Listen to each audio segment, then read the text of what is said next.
Welcome into 49ers Access. My name is Sterling Bennett, and do we have a preview for the biggest game of the season? San Francisco 49ers trying to keep their season alive against the Seattle Seahawks. If San Francisco loses this game, they fall to 0-3 in the division. They will have lost games against the Rams, the Cardinals, and the Seattle Seahawks, and they will have fallen to 2-4. Coming into this game, the San Francisco 49ers are 2-3 on the year thus far. They've beaten the Jets, and they've beaten the Patriots. They've lost to teams like the aforementioned Los Angeles Rams, the Arizona Cardinals, and they've also lost to the NFC North leading Minnesota Vikings. Been an up and down season thus far for San Francisco. Some really good things, but overwhelmingly some rather negative things to watch and see every single game. The defense has yet to come to play for an entire 4 quarters. The offense still has these awkward patches of a dry spell in the middle of games that allowed the opposing teams to claw and fight their way back. But again, San Francisco walks into week 6 against Seattle on a short week, Thursday Night Football, with a 2-3 record after another fourth quarter blown lead against a NFC West opponent.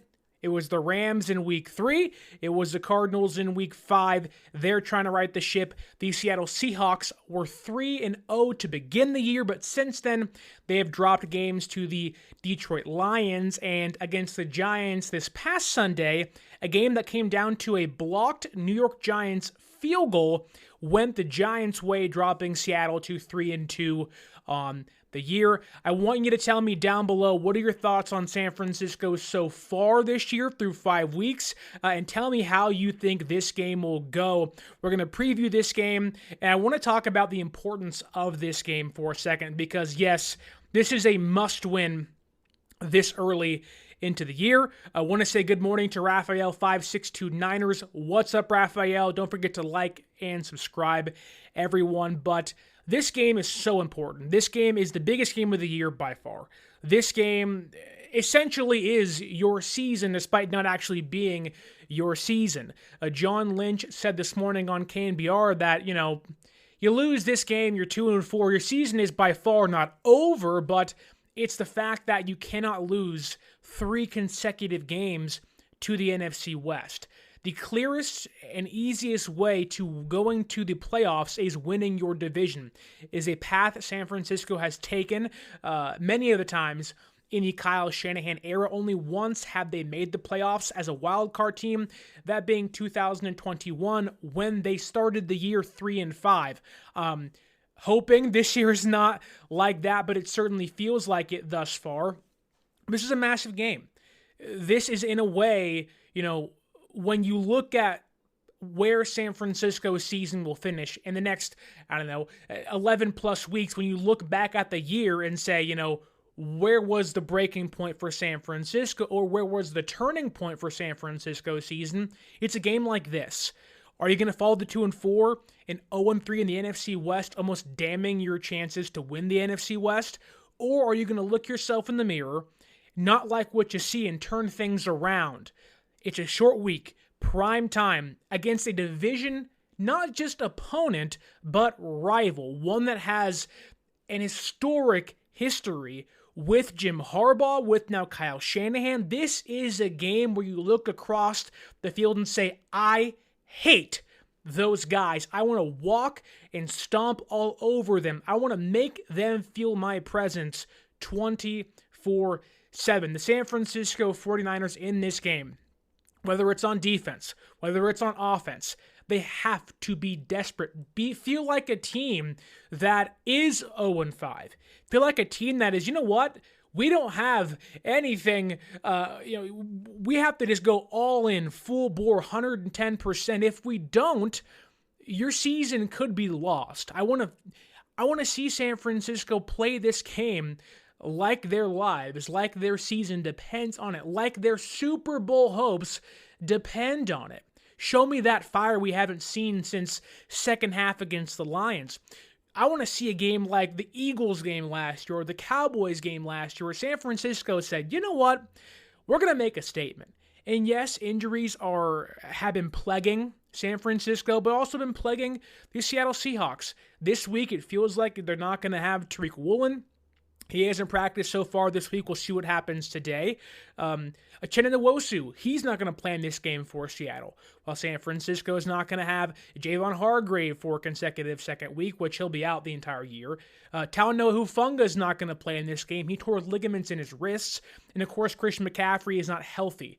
Jake Moody's not healthy now, right? So it's not as if San Francisco doesn't have quote-unquote excuses, but unfortunately, the NFL does not care about your health or the excuses you may say are the reason as to why you lost. All they care about is what happened in between the gridiron. And San Francisco thus far this year has not lived up to the potential that we all believed they can and know they can. So in this game, my first question to you, and one that we'll try to answer, is can the San Francisco 49ers bounce back on a short week when they are banged up, when the offense isn't executing in the red zone, when the running game, well, hasn't been terrible. Jordan Mason's been great, fumbled the ball in the red zone last week. Can the defense play a complete 4 quarters? So let's dive into Niners, Seahawks, week number 6, Thursday Night Football, and let's focus on the Niners' defense. I think San Francisco's defense against the Cardinals played a heck of a first half. They were phenomenal on third down through the first 3.5 quarters, but late in that fourth quarter, they were tired. They were worn down. The offense wasn't executing, thus they had to be on the field longer, which means you watch the Cardinals march 70-plus yards twice to score some points. Now, should those things happen? No, but I can at least justify those things happening and kind of put the blame on San Francisco's offense for those things happening. But of anything, when you watch the Seattle Seahawks offense this year, I know the name Geno Smith does not, exude confidence. It doesn't mean, wow, he's a great quarterback, but Geno Smith so far this year leads the NFL in passing yards, just under 1,500 so far this year. He also has the most total yards in the NFL, passing, rushing, and oddly enough, receiving's included in there at just over 1,600 yards. He has the 6th most rushing yards for a quarterback at 146.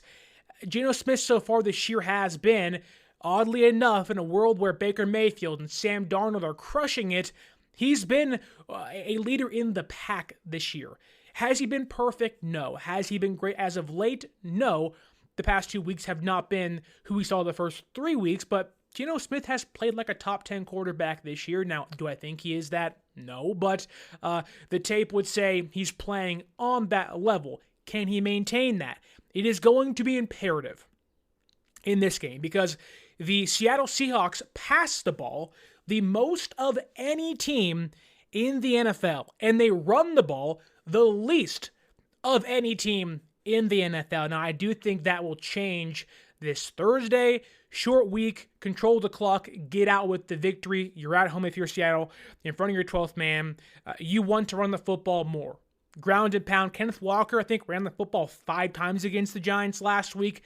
I think that'll change, but what doesn't change is San Francisco's pass rush. Looking at you, Nick Bosa, Malik Collins, Leonard Floyd especially, needing Sam Ekwonu, Robert Beal Jr., and others in that room, Kevin Givens, Kalia Davis, the guys that are tasked with getting to the quarterback and bringing them down. The pass rush is the ultimate game changer for any team in the NFL. You watch Raider games, Lions games, you watch the best team in football and the worst teams in football. What is the one positional group that can change the outcome of games more than others? Quarterback is for sure number 1, obviously, but it is what happens at the line of scrimmage.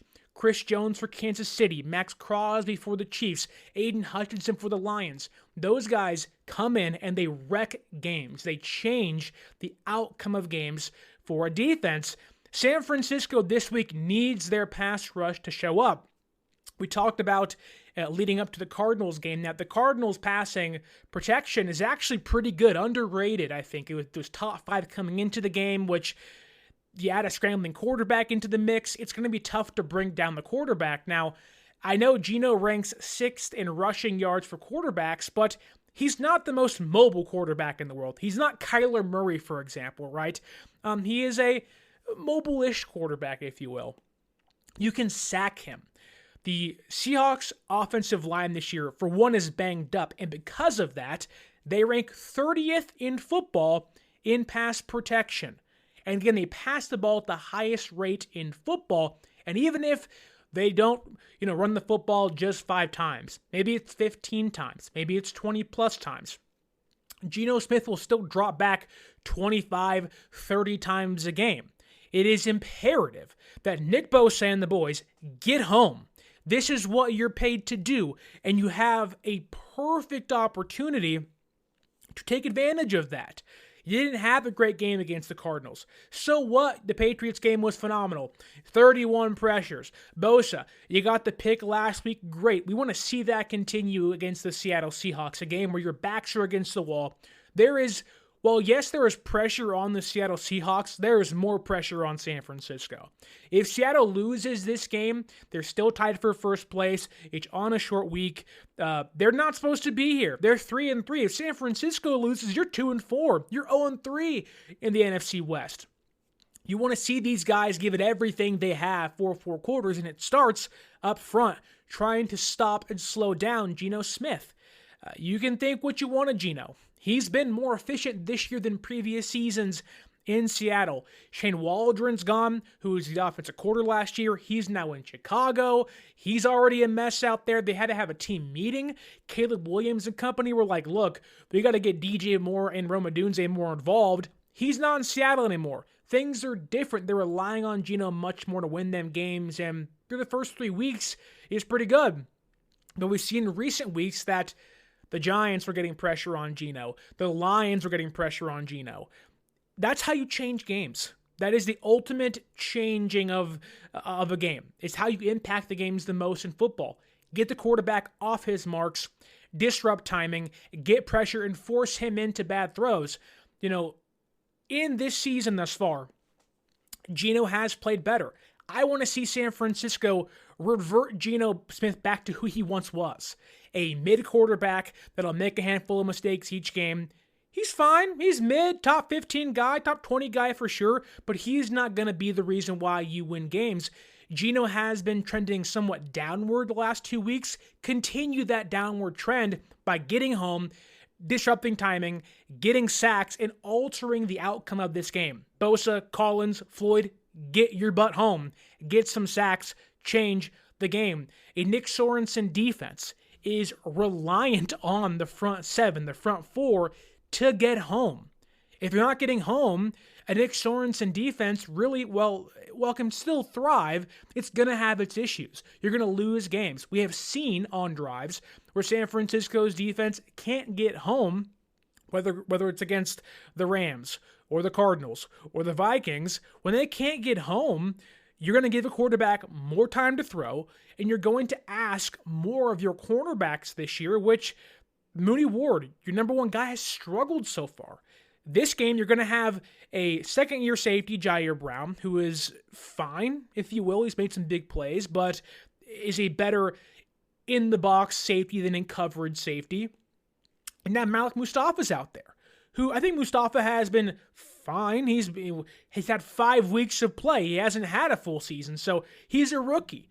That you're asking for the opposition, the opposing offenses, to target those players, and you're going to make them cover for 5+ seconds?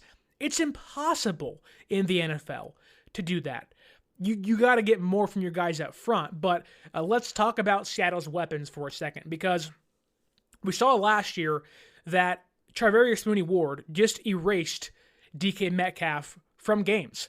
And we saw this year so far that Charvarius Ward, whether he's hampered by injuries, he had the adductor surgery in the offseason, had some issues thus far this year as well with injuries, but whether he's healthy or not, he has not been shadowing the opposing team's best receiver. This kind of reared itself in its ugly head against the Vikings in week number 2, and unfortunately, thus far this year, he really hasn't shown the ability to do that on a consistent basis. He's been pretty bad this year. Whether it's the injuries or not, My question is, are we going to see Mooney Ward shadow DK Metcalf? It's to a point where he's a bigger body cornerback compared to Lenore or Yadam. It's a guy you want to bank on to do that, but my worry is that he can't in a game like this, and my expectation is not for DK to have a monster game, but if you're banged up and you have a smaller receiver on DK Metcalf, he's a specimen, right? We saw last year at home early in the game against Seattle. They had Ambry Thomas on DK Metcalf. That didn't go well. Big, massive touchdown catch and run.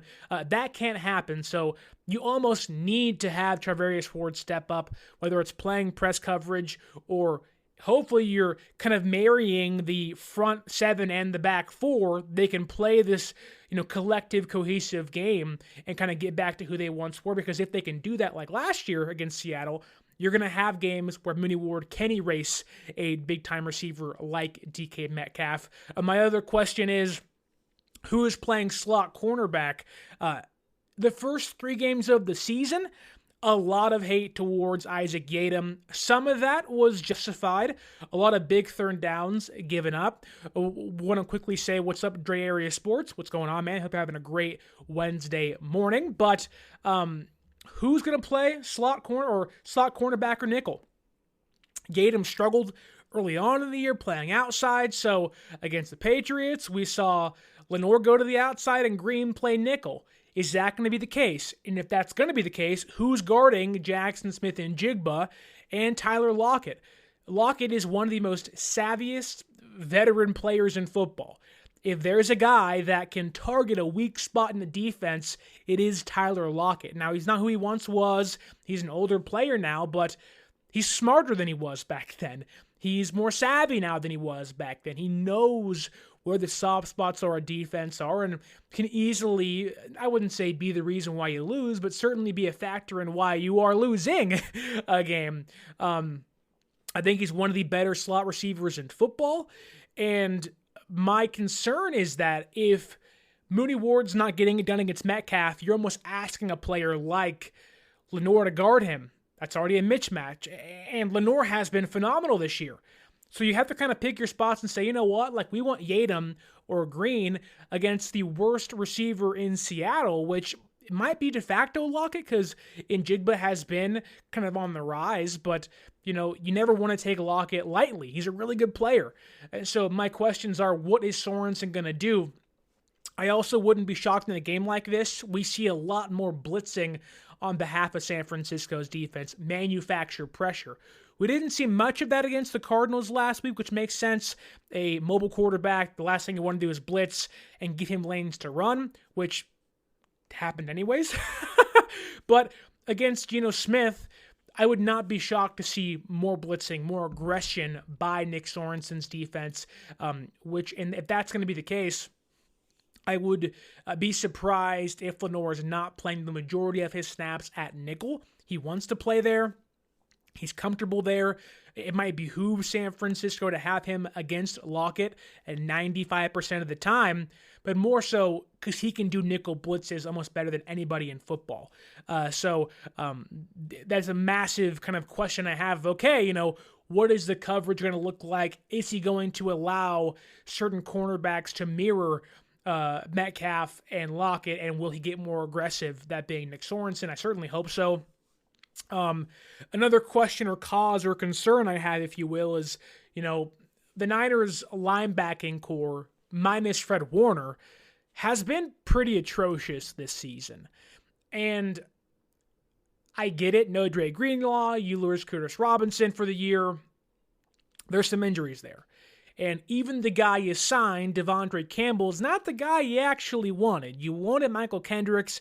He kind of burned you in the offseason going to Dallas because you wanted to play under Mike Zimmer again, which, okay, fine. Do your thing. You're a player. Make your choice. Fine. But San Francisco had to fall back on their second option, which has been a disaster so far. Campbell is a much better run defender than pass coverage player, which, okay, that's your strength. It's not a great one, but it is there. In a game like this where Seattle is unafraid to pass the football, And if you allow them to continue to target the middle of the field with players like Noah Fant or their receivers, or even Zach Charbonnet for that case, they may play Devondre Campbell off the field.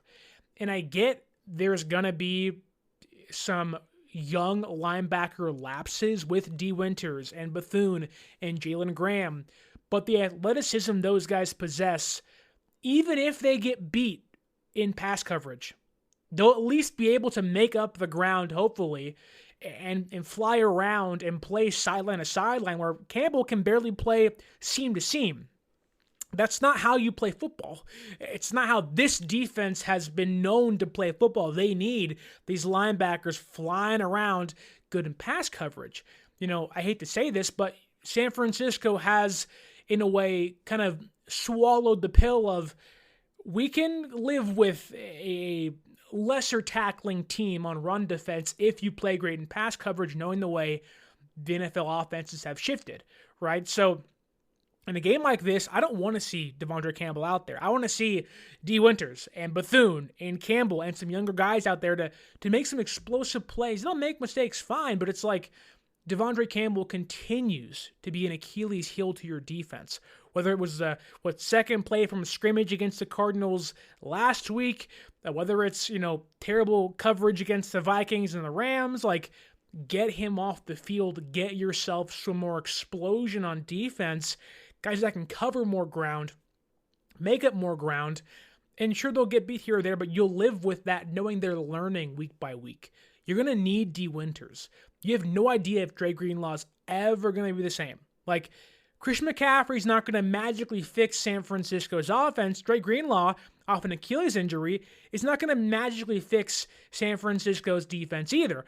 You're going to need young players to pick you up and be that next group of guys, so why is Devondre Campbell out there? I get it, the first 3 weeks, you try some things, it ain't working out. Make a change.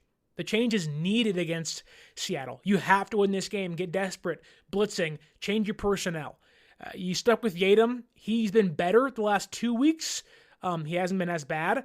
You can tell he's gotten more comfortable, which is great to see, but even then, Devondre Campbell has not gotten more comfortable. You can argue at times he's been worse than he was in week 1, 2, or 3. So I want to see a change there. In fact, you have to. My last kind of secondary pass coverage question is, are you confident in Malik Mustafa to replace Talanoa Hufanga? Now, we love Hufanga, Tongan Tiger.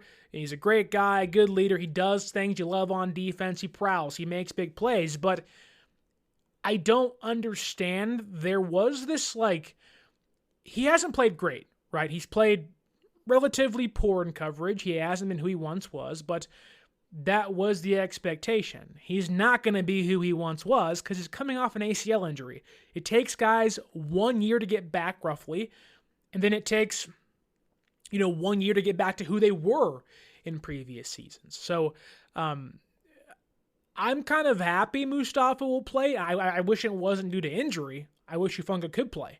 But man, I think, and I said this during my scouting report for Mustafa, I said at the minute they drafted him that he could be this team's best safety by year's end. He'll make mistakes again, but he, I think, has the best pass coverage skills amongst their current safeties, including Jair Brown, including Hufanga, George Odom. I wish they would have gotten a free safety, whether it was bringing back Deshaun Gibson or signing somebody else, but it feels like they're going to walk into this game with Odom and Jalen Mahoney as the backups and starters being Jair Brown and Mustafa. These are some bright lights, Lumen Field, 12th man. I'm not going to be shocked if there's a big play broken up downfield or a broken play that is had, that's how I should say, by Seattle's offense. This is a young secondary now, at least on the back end. You're asking for failure, which it's not their fault entirely, but they're learning still. So I'm really intrigued to watch how Malik Mustafa plays this game. This is his biggest game so far against, he's played games against, the Patriots and against, the Rams. And while the Rams quarterback is much more prone to go vertical with the football, Hufanga played that game the majority of the time. Mustafa was playing against the Vikings, but only played in the second half, really. So this is going to be his first real chunk of, you're the starting safety. How do you perform?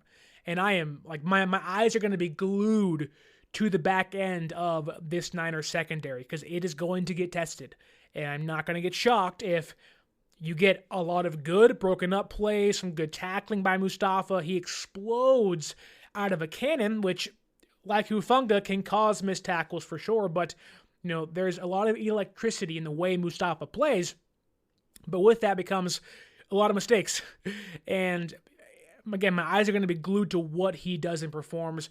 We have a question here by K Crusher. What's the deal with Darrell Luter Jr.? He hasn't been active for a single game this season. Now, I think a lot of it isn't due to availability. It's just that everyone's been healthy in previous years. San Francisco has lost some secondary pieces early in the season. They've been kind of up and down, back and forth with who's going to start. A couple of years ago was Verrett, right? Emmanuel Mosley gets hurt. Lenore steps in. Womack steps in. Womack gets benched. But last year, Luter was injured for the most part. But then this year, it feels like he's kind of been, I don't want to say left behind, but he's been stuck behind Rock Ya-Sin all year long, who I think they trust more simply because he's a veteran option. And their special teams unit hasn't gotten hurt. I don't think he's better than Isaac Yiadom, as K Crusher also asks here. I think, if anyone's going to replace Isaac Yiadom, it'll be who already has at certain times this year, that being Renardo Green. But even then, San Francisco likes the flexibility of Green because he can play outside and nickel, whereas Luter can only play the outside. That's where Yiadom plays. That's where Rock Ya-Sin can also play. So Luter's kind of a de facto, 6th, 7th linebacker, just based on, you're the 7th guy in that room that can do what everybody else can do. But they like him. I think if somebody, let's say, George Odom goes down on special teams, if, Mooney Ward gets injured, or, fingers crossed, those guys don't get hurt. But if they do go down, Luter would be, I think, the first choice to be on special teams. I think he's a player they trust to be a gunner. He's made a nice tackle in Seattle last year to save the kick return. So I don't think it's like a burying of him. I think it's just we have 4 other guys that can play the outside cornerback position, so we don't need you to be active this week. But Mooney Ward is banged up. We'll see. Maybe something changes by the end of the week.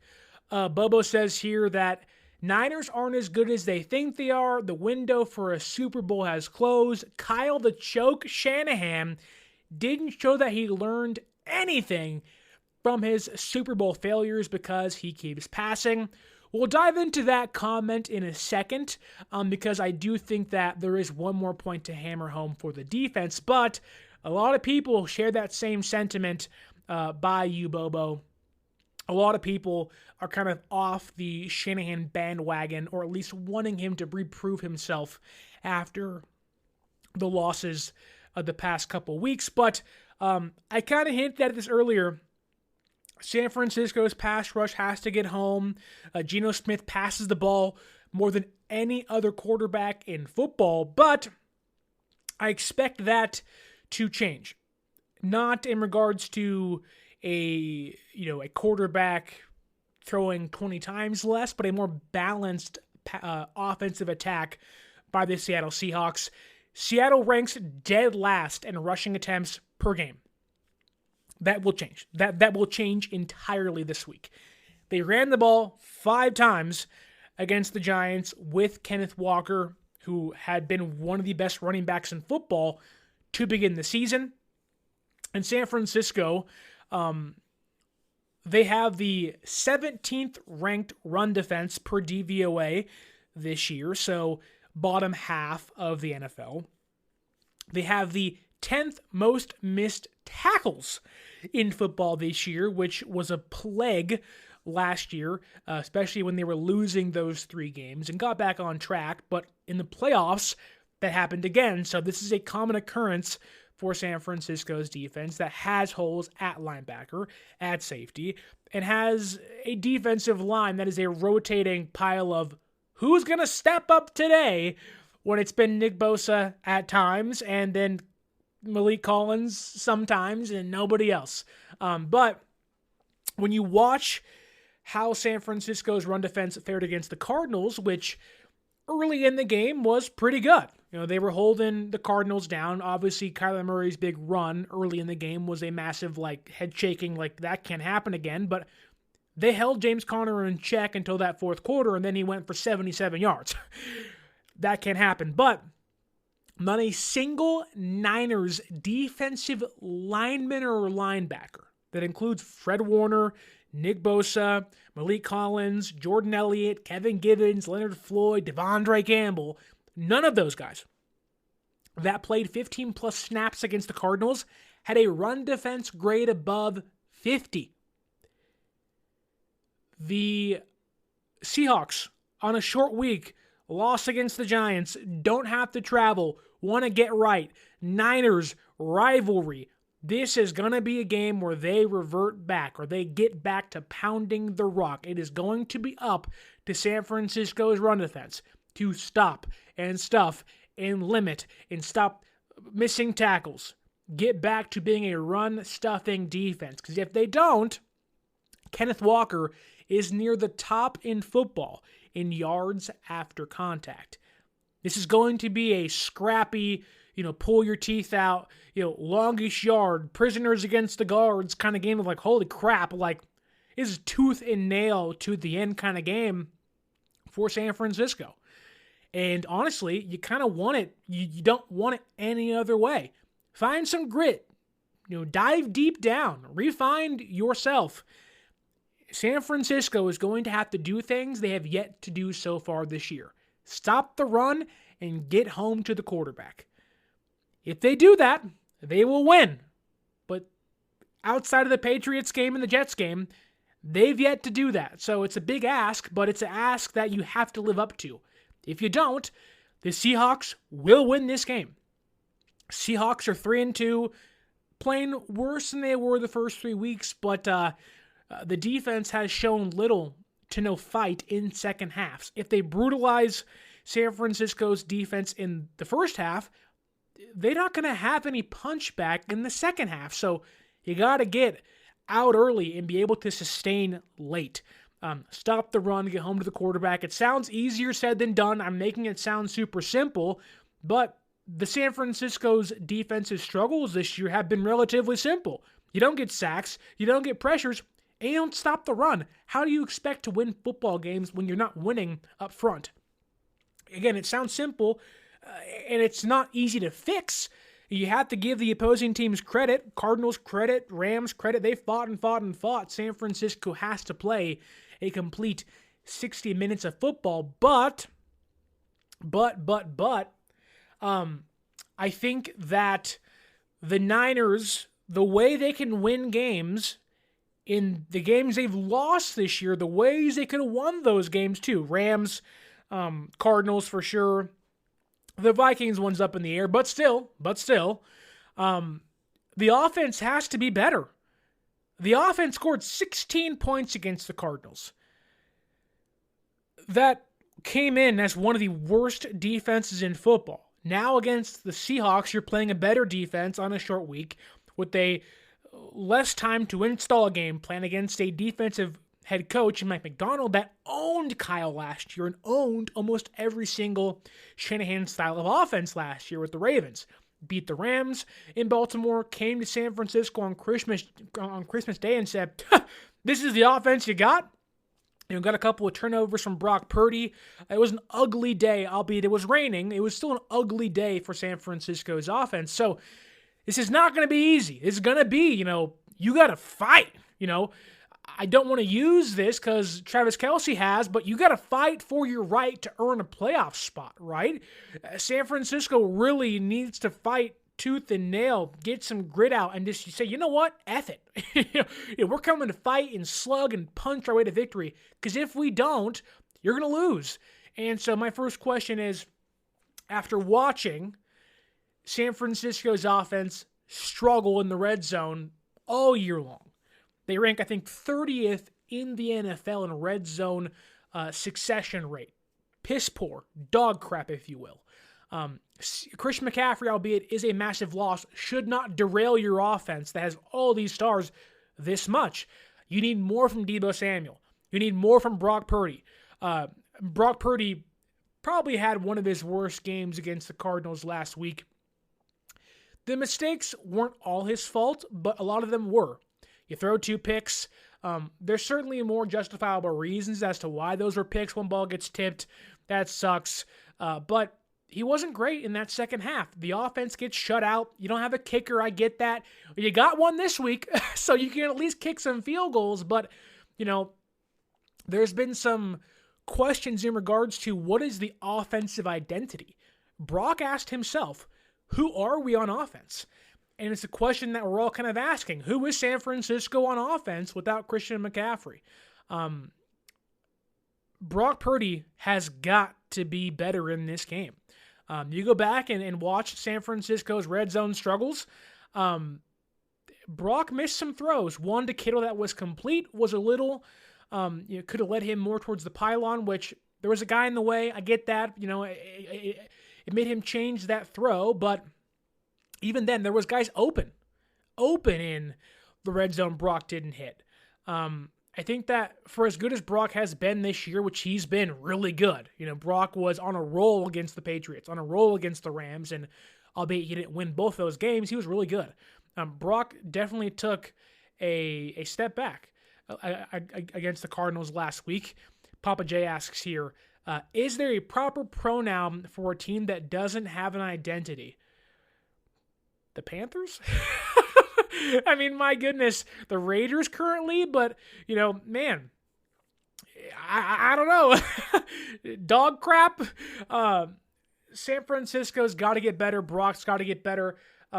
You almost want to see them revert back to, not entirely, but you want to see them work in slants, end arounds, running back screens, kind of get back to what Shanahan's offense was with the timing routes. And I know Aiyuk has been saying that, they're playing them differently this year, and they certainly are, right? Johnny Dells, who does a great job breaking down Niner film, showed a play, and I don't know the exact play entirely, but it's third down. Kyle Juszczyk is the third down back. Well, they have a safety coming downhill on a too high safety look, coming downhill to cover him. That doesn't happen.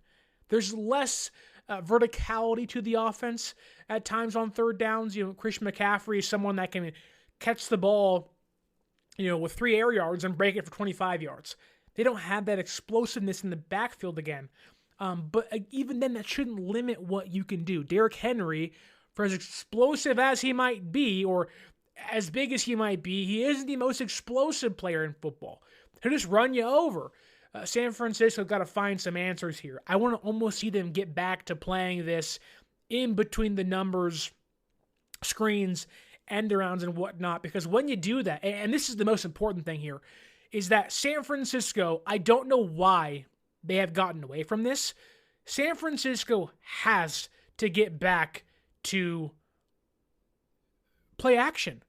They have abandoned play action, but it is the most effective play action unit in football. So far this year, San Francisco is the number 1 play action team in regards to effectiveness, but they do it at a low rate where you're like, why are we not doing this more and more and more?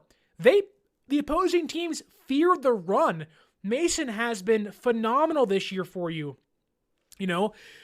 Why are you not running play action a lot of the time? It can't be done all the time, but you need to get back to play action, a run-first play action passing game team. When you do that, and you play a team like Seattle, which if San Francisco is the number 1 efficient play action offense in football, they're playing numbers 32, 31, 30, the 4th worst play action defense in football. This is a game where we've talked so much about get right. You can get right against the Rams and you lost. You can stay right against the Cardinals and you lose. This is a game where more than anything, you can get back to your identity. Get back to your run first play action style of offense against the Seattle defense that struggles against it. I think many fans, for as great as Brock Purdy is, are kind of tired of the 7-step dropbacks 3 plays in a row, which puts you on 3rd and 12. It opens yourself up to a holding call. It just sets yourself up to be on the 2nd and 3rd and longs if you don't get that first down, nice chunk play or that first down, whatever. But this is a game where San Francisco can run the football. Not hyper effectively, but when you look at the Shanahan offense and what it does well throughout its entire history, it's running the football. And you look at Seattle's defense thus far this year per EPA, they rank 30th, the 3rd worst defense on early downs. But they're stellar, the number 1 defense on late downs. So winning 1st and 2nd down is so important. So important in this game.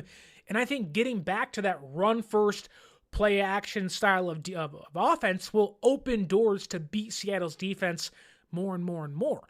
They struggle on 1st and 2nd down. They're going to give you sustainable drives. They'll give you some yardage on 1st and 2nd down, but they'll beat you on 3rd and 4th down.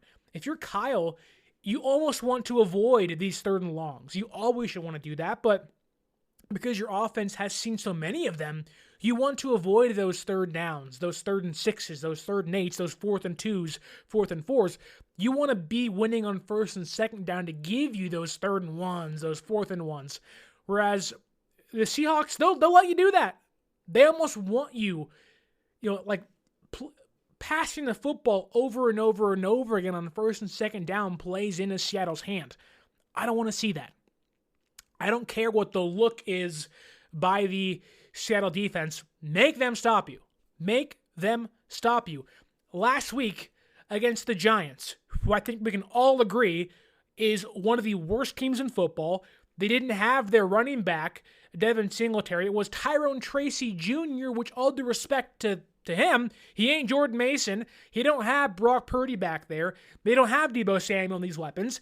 And San Francisco's offensive line is better than the Giants.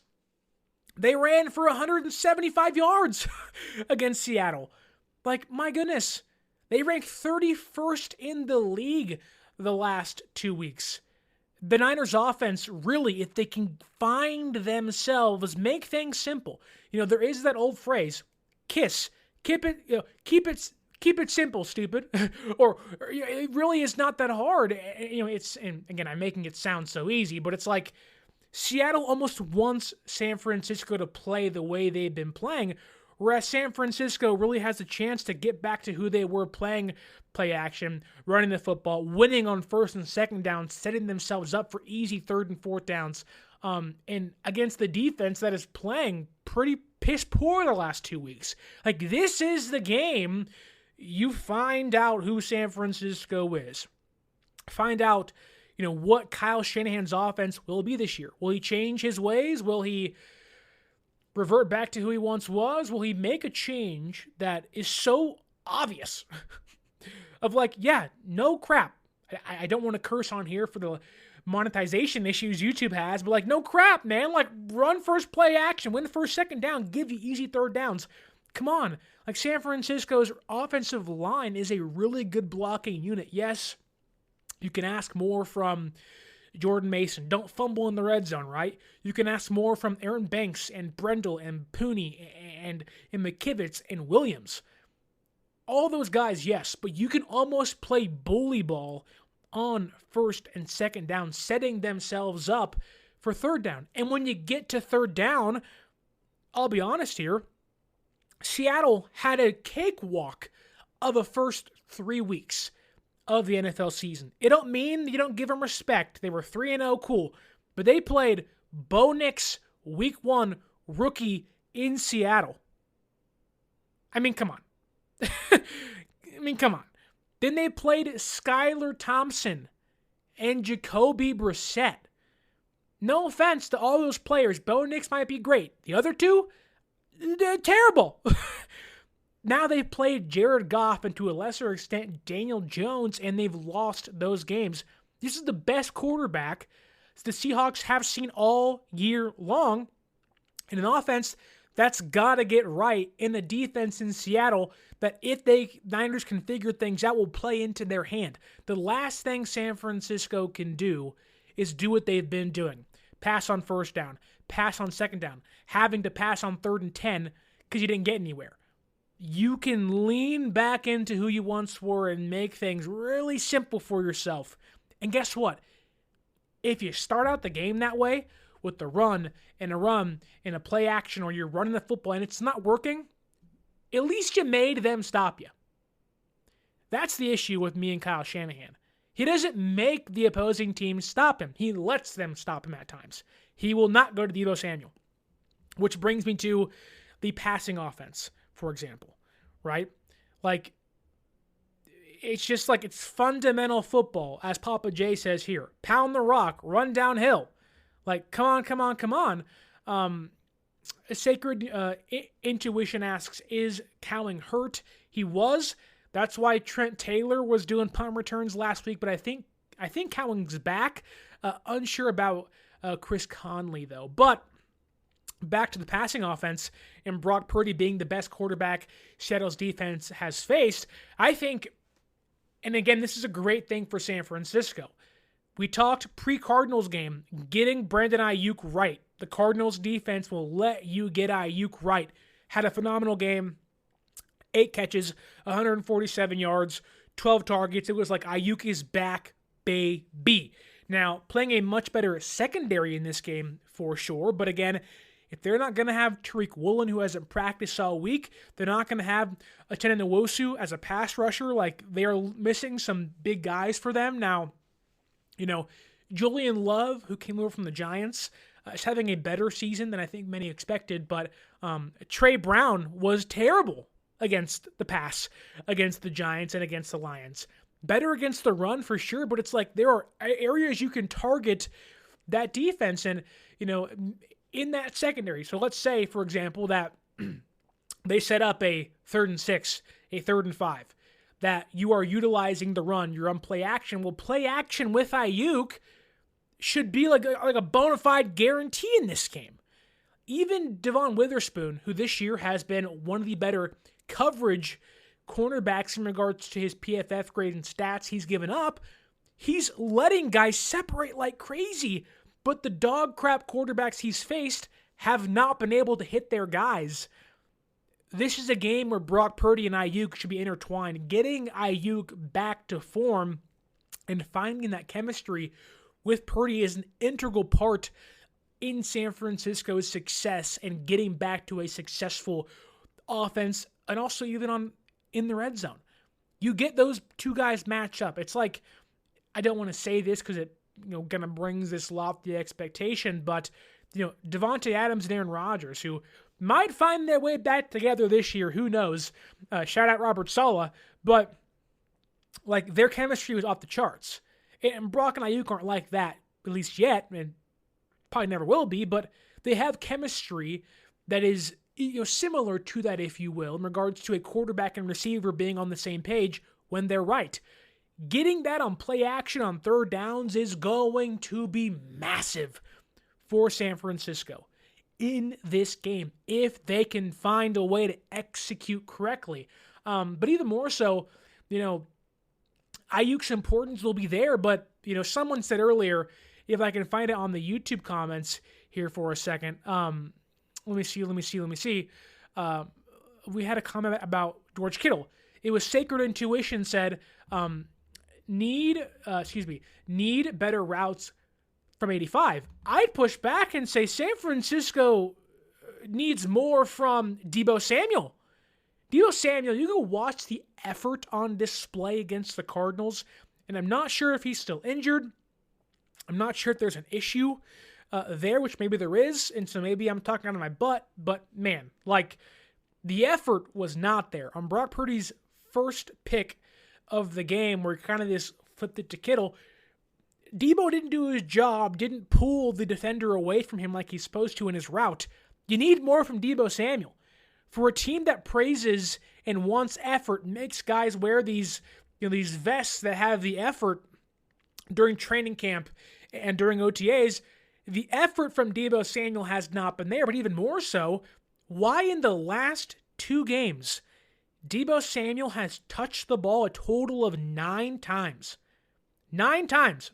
Through 8 quarters, Deebo Samuel has seen the football 9 times. What's that about? You're playing a bad Patriots team, and you're playing, at the time at least, a really bad Cardinals defense. And the Cardinals did a great job in bracketing and erasing Deebo in this game, for sure.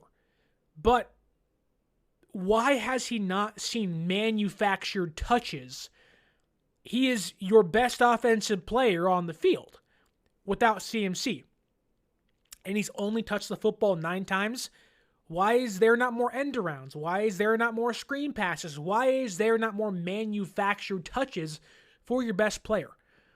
The Chiefs will manufacture the heck out of touches for Travis Kelce. San Francisco with CMC would manufacture touches for him. The Niners, when they didn't have Christian McCaffrey, would literally put the entire offense on Deebo Samuel's back and say, lead us to the promised land. Why has that not been the case the past 2 weeks?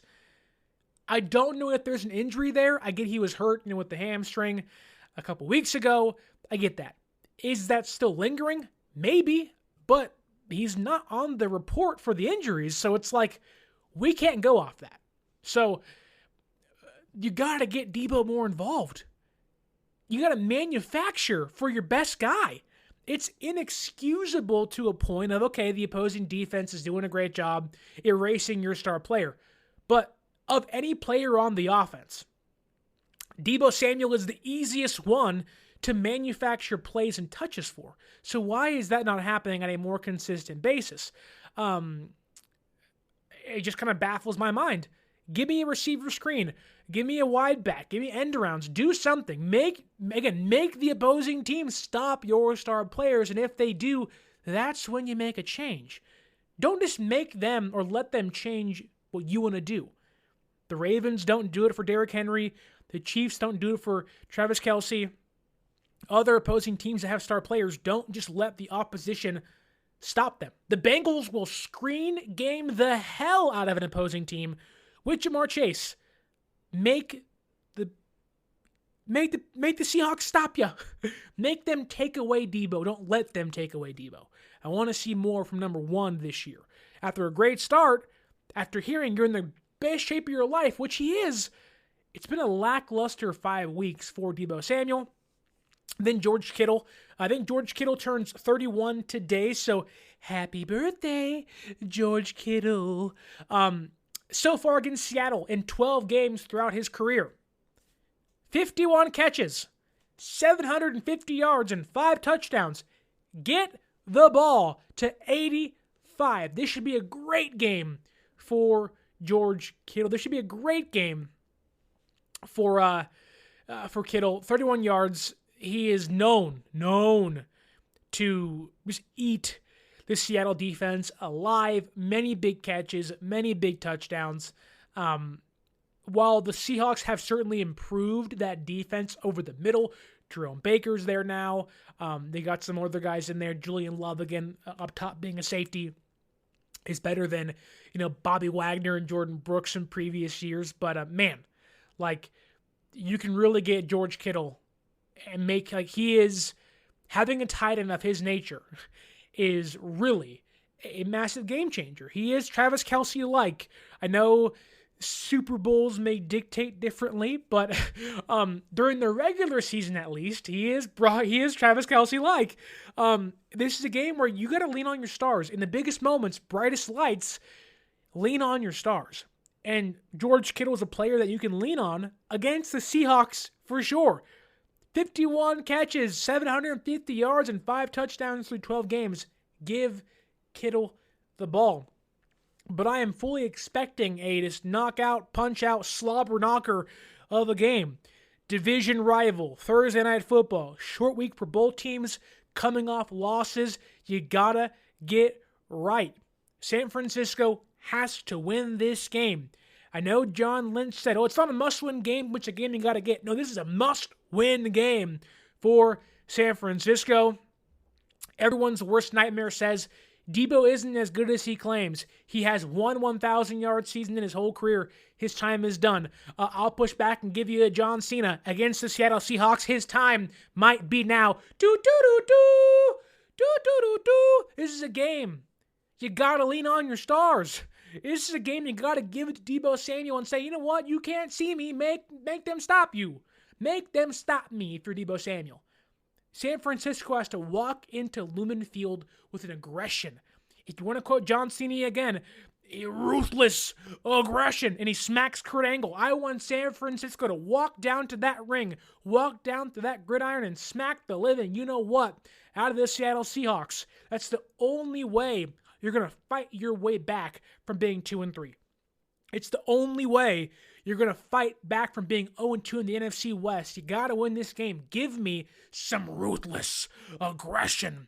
Give me Deebo Samuel. Give me George Kittle. Give me run first play action against one of the worst play action defenses in football.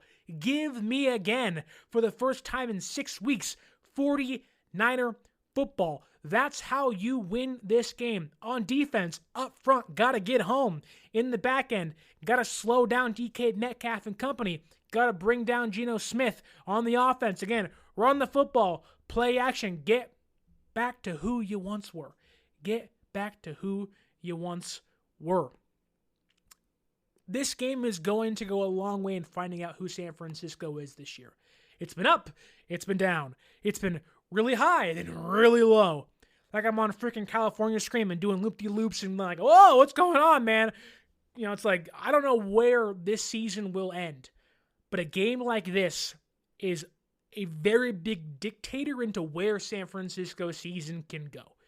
You got to get this game. You got to be 3-3. If you win this game, you beat the Seahawks record-wise. If the Cardinals lose their game, you are tied for first place in the NFC West.